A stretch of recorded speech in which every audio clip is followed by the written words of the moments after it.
Welcome to Not Alone with Melissa Sue Methvin. Today's episode, I have a very special guest. She is my daughter, my light, my teacher, Sophia Methvin. She is here, and I'm calling this episode is kind of a weekly check-in.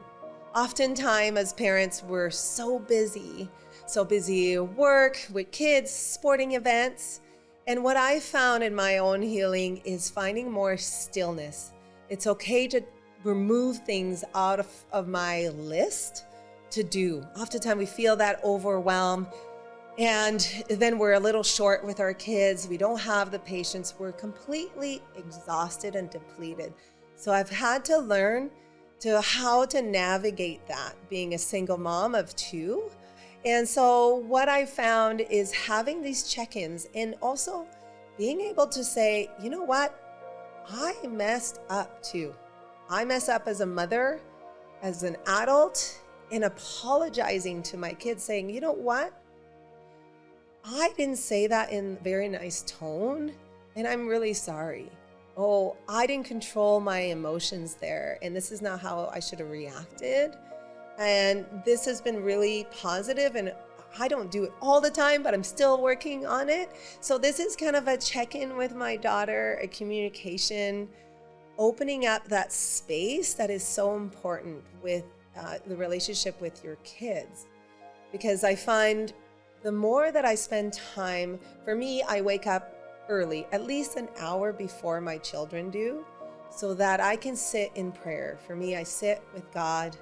I do some breath work, journaling, meditation, because in that stillness, I can hear clearly. And that's so important as I lead my life and trusting God's path, the next step. So if I never find that stillness, just wake up, my alarm, make lunches, get the kids ready, and then the day is gone. By the time bedtime rolls around, I'm depleted, exhausted, go to sleep. So I never have time for God. So finding that stillness, even if that's a nap, sometimes we feel guilty. Oh, I have all this to do. And just to lay down, we feel guilty because we live in a society, it's like we're trying to keep up with the neighbor, keep up comparing. Oh my gosh, they have accomplished that. But actually, you are accomplishing so much in stillness. That's how you can hear. That's your heart, your purpose, the next level. And you got to teach that to your kids, that it's okay to not have plans every single day, to fill up your calendar. It's okay to slow down. So I have to be mindful what I'm trying to teach my children as well, as they know I have boundaries to have time alone, time of myself, but it's all balancing act. Most importantly is the time that I can spend with each child and connecting. So today I'm here asking some real raw questions from an 11-year-old and her perspective.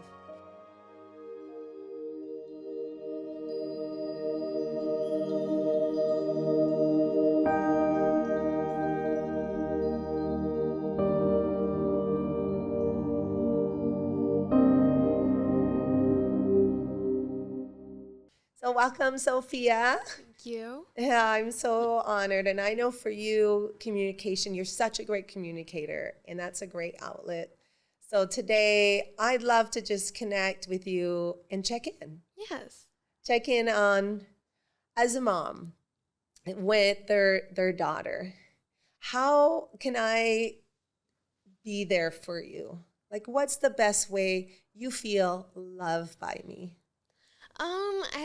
I just like how having community, like, just, it might not even be like going places, maybe just like go swimming in the pool or something like that, like, or like just like watching a show or something like that, or if we do go, we could go to like a restaurant and just talk. That's just like something that I feel that just really resonates with me, and then it like we can just communicate. Yeah, just allow for me, probably you want me to listen, right? What's on your heart. Yeah. And I feel you are very open with me, and I love that. You tell me everything, right? Yeah. Oh yeah. I Come hope home so. from school. I come home from school. I'm like, guess what just happened? Like, I tell you all the drama. Spill the tea. And then what's on your heart. And I really honor that. And I hope we always have that you're not afraid to tell me anything, even the good, the bad, because I want you to know that I'm always going to be there for you. Yes. And there's no judgment. Yeah. And so I have a few questions that I know that okay. So what are little ways I can show up for you more? Like when you're having a hard day, like how can I really show up with you? Sometimes coming for lunch is kind of fun. Like at school, I just get to sit outside with you and just chat. That's really fun. Or like come home from school and there's just like, we can go swimming, like, oh, let's go do an activity together. Sometimes I'm like, no, I don't want to go for a bike ride. But like, I definitely love swimming. So like swimming is a big thing. Yeah, so maybe more as a parent, kind of doing things that you want to do. Because sometimes I'm like, oh, let's go for a hike, let's go for a bike ride. But that's something I like to do, not so much you. And I respect that you like to do that. So sometimes I like to come, but sometimes I'm like, oh, why? But that's also because I know how much nature is so healing. Yes. So that's kind of why I want to do it for you guys too. But even going to like a little like, what is that hike that we went on with the little river? Up in Payson? In Payson, Yeah. yeah. Oh, yes. It was like a forget what it's trail, called. but then we take a different way and you go up to the river and there's like raspberries and it's so nice. That was probably my favorite hike. Yeah, so I do like those moments together. Now, as a parent, we get busy and we get kind of overwhelmed at times. How does that affect you? How do you think? Then, because like children, like we're like, you know how dogs, they take on people's like stress. Like if I have tons of stress, my dog will take half of it. So, it kind of adds like kind of a little stress on me. But then at the same time, I'm just kind of, sometimes Because you can feel it, right? I can feel you're all like feel it because you're so stressed. attuned to me, right? Yeah. Yes. So you So can I feel it. So then it kind of adds on to me. And then like, it's like, whoa, I need to do this. I need to do this. And then like all rushes through my head. Yes. Yeah. So I add my overwhelm onto you and then it just kind of spirals. It just to the like whole goes around the family. whole house. The whole house. Yeah. Yeah. The whole energy. And I have to be so mindful of that. And the reminders too. And I do love that you do remind me sometimes. You're like, Mom, okay, don't be so mean or that's too much. You keep saying all these things and I'm just getting really overwhelmed. And I like that kids can, kind of call you out on it. Because we need that reminder sometimes in a respectful way, of course, Sometimes a respectful way. Yes. And so, one thing that we love to check in on, you often talk about friendships, and I think as an adult, we still deal with friendships and how we choose our friends. And so I know this is a topic that's been kind of hard for you, going through different friendships and moving different places. So what have you learned since we've been here for 3 years, trying to make new friendships? Like, tell me how you chose friends when you initially got here to how you choose friends now. Okay, well, when we first moved here, I feel like with myself, I really am pretty good at making friends. Like, I show up at a place that I don't even know people, and I'm just like, hey, like, I talk to them, and, like, I want to know more about them. It's like one of those silly questions. Like, I always think like how Buddy the elf answers the phone. Hi, what's your favorite color? Like, you are a social butterfly. So, yes. I like to ask those questions. Like, what's your favorite color? Favorite animal? You're trying to connect with people. Yeah. And then some people are just like, you don't need to know all of this about me. But like, I think I have the joy of Buddy the elf. I like that. I do like Buddy the elf too. Oh, yes. But I find, maybe I'm wrong, because you're such a social butterfly, sometimes being alone when I don't have, has been uncomfortable, and right? Then sometimes I feel like I don't have friends, but then like once I show up to school, I'm like, oh, that's my friend. Wait, no, she's my friend too. So then like I feel like sometimes I feel like I tell myself that I don't, but like I do have friends and I have tons of them. Yes. And so it's like And Why then, do you think you do that? Why do you think sometimes you're like, I don't have friends? Is it because the friendships that you have, you feel are not aligned we with don't you? like click. Like, it's like, I can hang out with them at school. Like, it's the difference between school friends and like friends that like actually like respect you and they come and like, if you're like same, I have a friend that comes and supports me, and she always does stuff with me, and we are like the closest friends. Yeah, she supports you. She's your cheerleader. Yes. She, But the thing, brings out the best in and you. I can't. But the thing is, I always have to remember that I can't just steal all of that from her. I have to give back too, because if she cheers me on and cheers me on and cheers me on, then but for me, I like to I feel bad. Like, I'm like, oh, I get to do these fun stuff, but then like sometimes she can't come along, so then I feel bad. And I'm like, oh, maybe I shouldn't do this but then I know that she will always be happy for me because she is a great friend. Yeah, so that's important to choose friends that will not be kind of Jealous, jealous of yeah. you. Kind of, you won't want to put yourself being back to being small. You have to, they will bring out the best in you too. Because I find sometimes when you didn't like to be alone, you just want to fill your time with friendships that may not be aligned for you in the most positive way. When I had one friendship that just didn't really work out for me. There was just some things that just kind of told my like God was just like, hey, maybe a little break. So I took a break, but then that was like the person I hanged out with a lot before my friend moved here, and I was like, okay, well, what am I gonna do now? So I just went quick, and I was like, oh, this person like she can come over really quick. I can like bike to places with her, and I just wanted to hang out with somebody so bad that like it just like I became somebody that I didn't even know. Like, Yeah. I just was like, oh well, I knew But her, but here's just the like, thing: you just were filling the time, but you knew it wasn't aligned. But at the same time, what we have to learn as adults, and when we see that there's a falling out in a relationship, instead of having those hard conversations, say, "Hey, I'm feeling there's something off," or Yeah. there's having those hard conversations. I know myself, I just retreat. I'm like, ooh, conflict.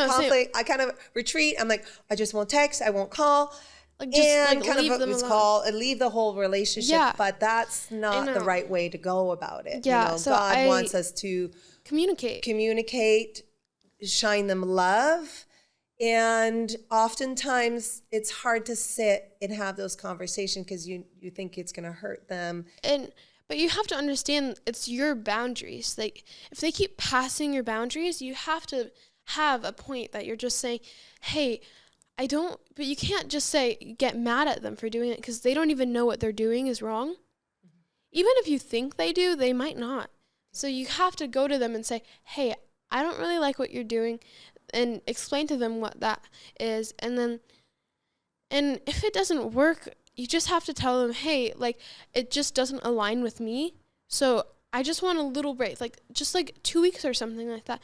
And then maybe we can reflect on this and then come back. Yeah. Or maybe, reflect on it. But in that reflection, how cool would it be if you're like both, let's just pray on it. Yeah. Let's both each pray to each other to allow more love in, send in love to each other, and then meet back again and sit together and talk over it, saying how we can mend this relationship, or just, and if it's, if there's a growth period together, then great. And if it's okay, we need a bit more space, but always just praying with love for them. Yes. I think that's really important. And how you explained it to me is when we pray for them, and when we always like when you're having difficulties with a friend or even like a family member, it can be anybody, you have to you pray for them and imagine them like in that situation. Like, if you didn't know what you were doing wrong, what would you do? Mm-hmm. Like, you have to do something. And something that I saw, I think it was what would Jesus do? Mm-hmm. And then it was like in like a shorter version, like WW. And yeah, exactly. So if we always ask, DJ. what would Jesus do? How would he handle this? And it's always with love. Yes. Right? Love always heals. Yes, yeah. Yes. And So it's going always with a loving heart.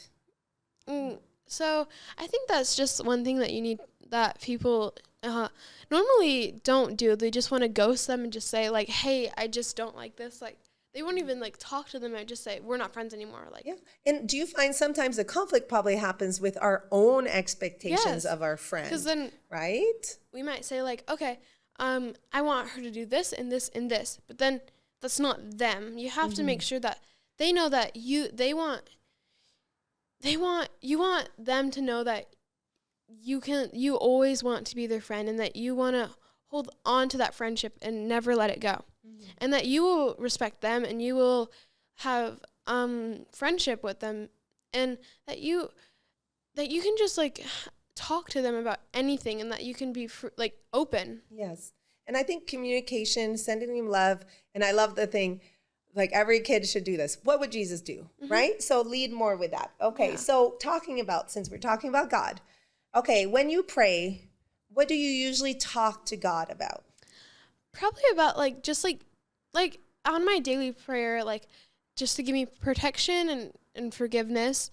And probably I usually say just like to like bless the food that I eat. Like how my mom tells me every single time that I eat, she's like, we should bless the food that we eat.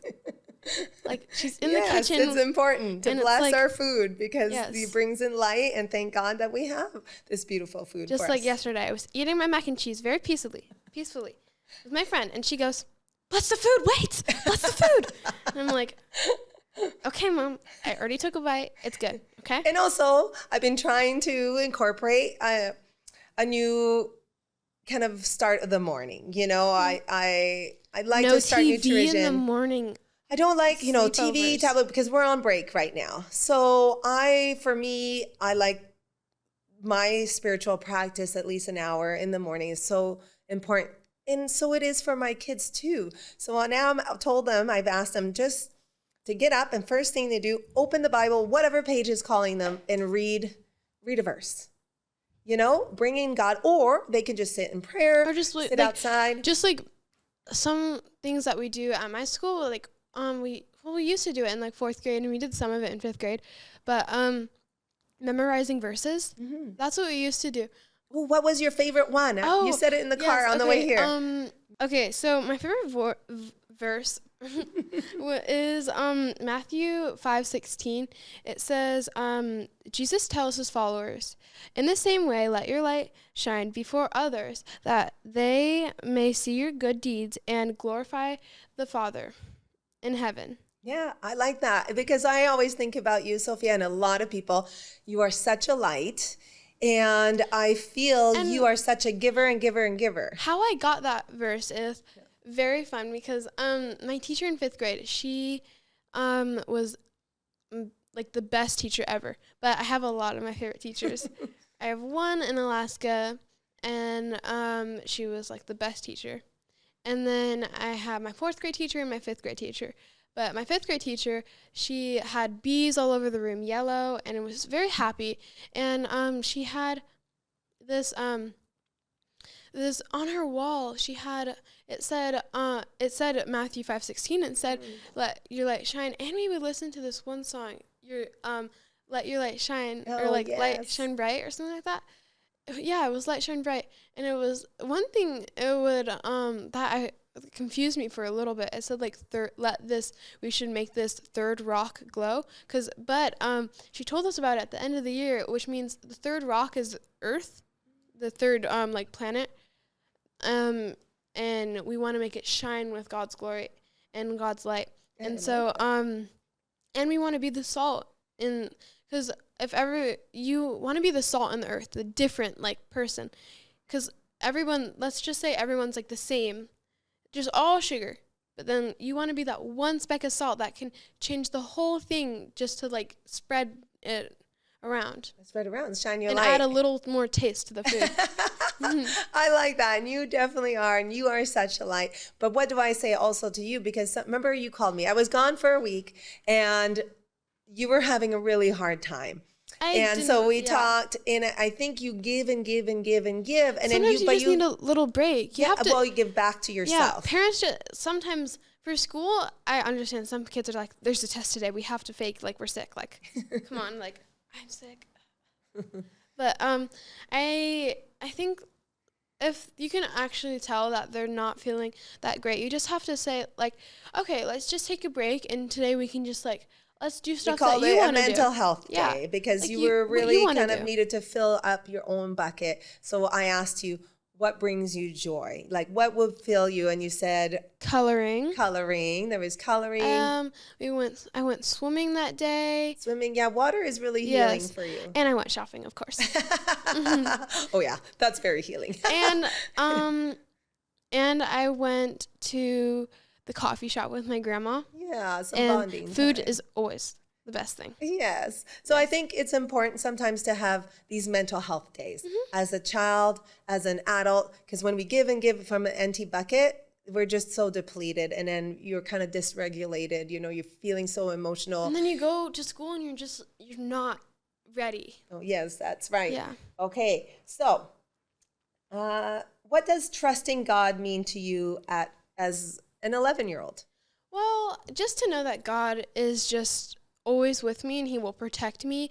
And I think just knowing that he's there and protecting your faith. Because when you're around people that don't have faith, it's a little hard. Like when I went to the my other school, I just tried to try it out. I went there and there was just a lot of kids that just didn't have the best like place in mind. So you had to stay strong in your faith. Yes, I just had to know. Are there times that I'm not you strong. weren't, maybe you were mad at God or you didn't decided to leave God aside? I have some times that like, I'm just like. When can you think of a time that happened? Sometimes when when I come home and I'm frustrated from school, like, oh, I got a bad grade or something like that. Okay, one thing that always annoys me, when you have like your shoes on and they're tied tightly and you try to take it off, it's like always when you're annoyed, they won't come off. And so that makes me really annoyed. So then you have to go to school and then you go home and it's just like, and if you can't find the right things, you're like, this used to be here. And God, you just have to know, like, you need to take a deep breath and go, like, just like give like your mind a rest for a second. Like, I like that. Do you find, once you lost your dad, did you find that you were kind of mad at God then?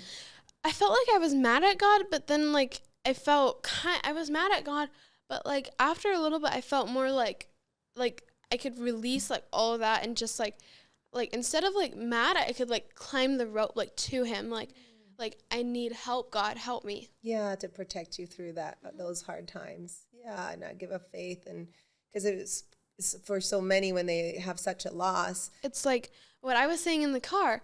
I said everyone has their lump of coal. Everyone. And it can be, everyone can get presents. There's no, like, of course, Jesus can get presents, but he had to have his little lump of coal to save all of our sad lumpy coals. Yeah. So he went on the cross and he took all of our lump of coals and turned them into fire. And there you go. Now we have heat. Yes. And so now you got such a lump of coal at such a young age. You were only 8 years old. But God knows that you're bringing so much light into the world. Then now I have my lump of coal, so now I can push away that and use my presents to give it to other people. Which is your But then life. also I have to keep some presents for me because you never know what's inside the gift basket. Well, self-love is important, right? Because you had started the self-love club too, which we need to continue that. Yes, I made sugar scrubs, little bath bombs, and then the cosmetic bags with affirmations on there. My favorite one was Faith Over Fear. Yes. That was great. What was another one? Family, friends, and Jesus. Yes. So I think you need to continue that because self-love for every kid is so important. And even making like little quilts. Yeah. Like little blankets. If there was you're talking because we're going to wrap it up now. Mm-hmm. If there was a kid there that, was kind of curious about God or about faith and bringing them in, what would you say to inspire them? I would definitely say, like, the cool stories. It always amazed me when we're in Bible and it's like, I love doing like little plays. And so when we do like little like slits of something like that, like let's say like it's in Acts. I love the stories in Acts, or like. So you like the miracle stories? The miracle stories, yes. It's like we read one. It was like I forget her name. Oh, I was just this morning with my friend. We were reading in it was in Acts with the Mary's Martha, and there were some cool stories with her that I remember. Yeah, and it just amazes me, like in class when my teacher's reading it, I'm like, whoa, that really happened. Yes, like because we've seen our own miracles, right? Which would be another show, talk about all the miracles that we've been on. But we'll have more discussions. I'm calling these check-ins because I'm trying to check in with my kids, have one-on-ones individually. So this is a check-in with my beautiful daughter. And thank you for listening. Hopefully maybe you think of a family member or children that just needs to hear from an 11-year-old point of view. Pass them along this episode. Thank you for listening.